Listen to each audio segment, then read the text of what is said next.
आज आपको हम पढ़ा रहे हैं बायो में श्वसन। क्या पढ़ाना? श्वसन, जिसको कहा जाता है रेस्पिरेशन।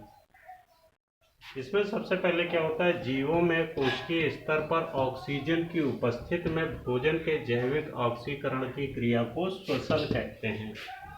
किसको कहते हैं? जीवों में कोशिकीय स्तर पर ऑक्सीजन की उपस्थिति में भोजन के जैविक ऑक्सीकरण की क्रिया को श्वसन कहते हैं। ठीक है, श्वसन की क्रिया विधि। अब श्वसन की जो क्रिया विधि होती है वो क्या होती है? हेडिंग डाल दी मैंने, श्वसन की क्रिया विधि। श्वसन में भोजन का ऑक्सीकरण होता है। जब हम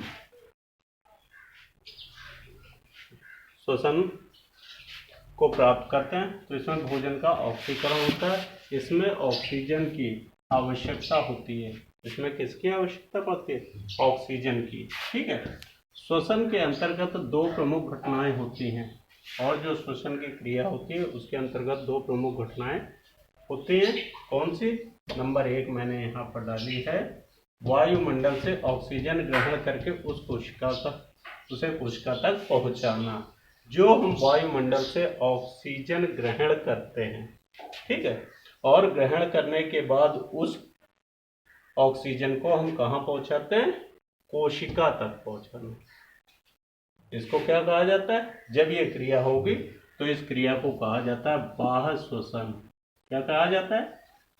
बाह्य श्वसन, यानी कि एक्सटर्नल रेस्पिरेशन कहलाता है।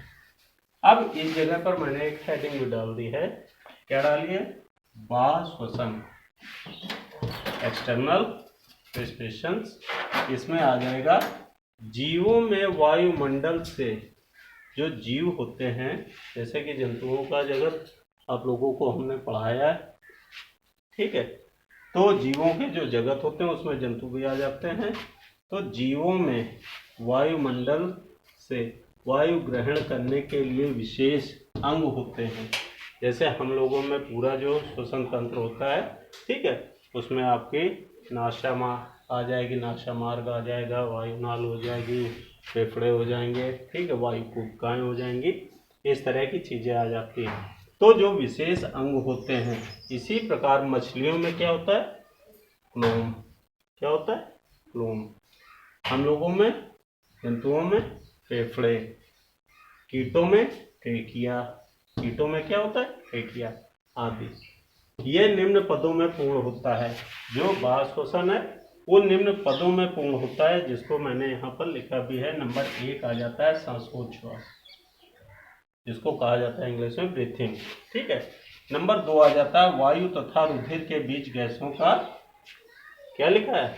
वायु तथा रुधिर के बीच गैसों का विनिमय। ठीक है, नंबर 3 आ जाता है ऑक्सीजन का परिवहन। नंबर 4 आ जाता है इधर पर नंबर 4, रुधिर और ऊतकों के बीच गैसों का विनिमय। ठीक है, और नंबर 5 आ जाता है CO2 का परिवहन। किसका आ जाता है? CO2 का परिवहन। अब नंबर 1 जब हमने इधर पर आप लोगों को शो किया है श्वासोच्छ्वास। ठीक है, नंबर 1 मैंने ये हेडिंग डाली है, श्वासोच्छ्वास। ठीक है, इसको कहा जाता है ब्रीथिंग। क्या कहा जाता है? ब्रीथिंग। अब ये एक्चुअली में होती क्या चीज़ है?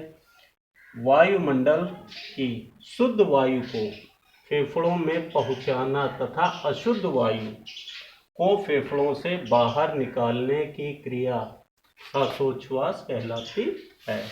ठीक है, जब हम वायुमंडल से शुद्ध ऑक्सीजन को लेते हैं या शुद्ध वायु को ग्रहण करते हैं तो शुद्ध वायु हमारे फेफड़े के अंदर जाती है, और जाने के बाद ये क्या, किस रूप में निकलती है?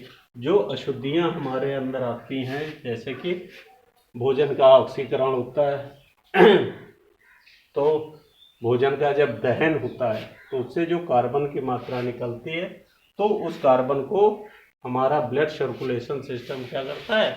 ले आके फेफड़े में छोड़ देता। उस कार्बन को निकालने के लिए क्या, वायुमंडल की शुद्ध वायु जब हमारे अंदर जाती है, जाने के बाद उस वायु को हमको कायदे में थोड़ी देर रोकना चाहिए।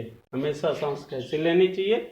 लंबी सांस लेनी चाहिए, थोड़ी देर रोकना चाहिए, उसके बाद हमको बाहर निकालनी चाहिए, तो ये चीज आ जाती है। अशुद्ध वायु को फेफड़ों से बाहर निकालने की क्रिया श्वासोच्छ्वास कहलाती है।